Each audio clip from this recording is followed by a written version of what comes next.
there is a real attempt from the teams outside the lottery with multiple picks to move in. Bontemps, what are you going into the draft? You're going to be there, like we said. What is there a player or something you're really looking forward to, or a team, before we wrap up here?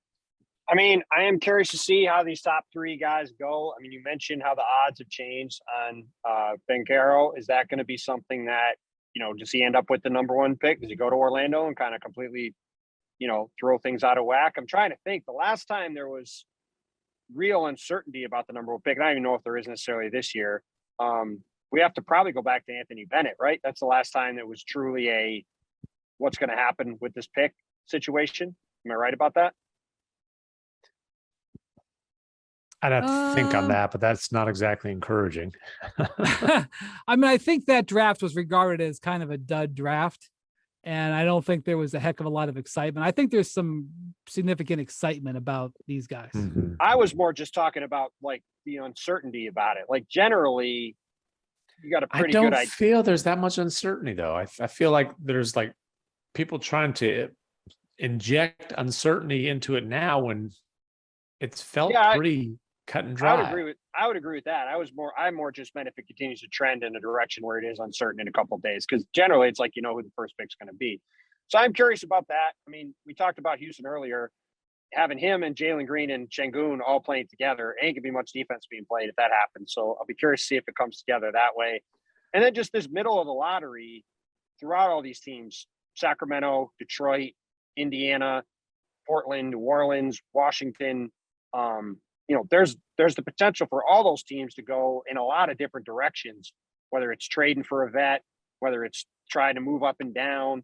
Like, we might not see any picks get traded at all, or we could see 5 or 6 picks move around and teams jump around and do stuff. So I'm just very curious to see how that lottery goes, because there's just a lot of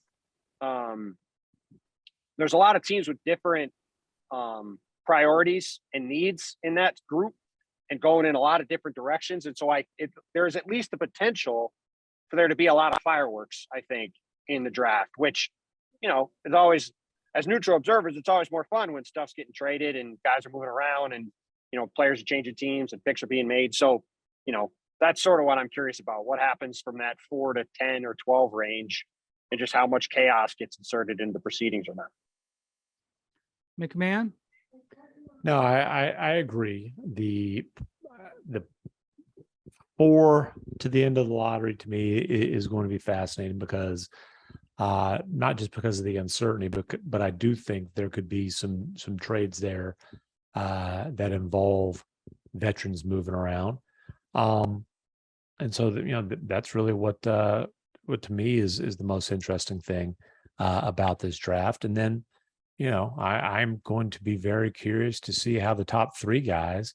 Obviously we'll get a little look at those guys hopefully in summer league, although summer league's kind of become trendy for guys to be too good to play in that. But I'm curious to see how their careers develop over these next few years. Thanks for watching ESPN on YouTube. For live streaming sports and premium content, subscribe to ESPN Plus.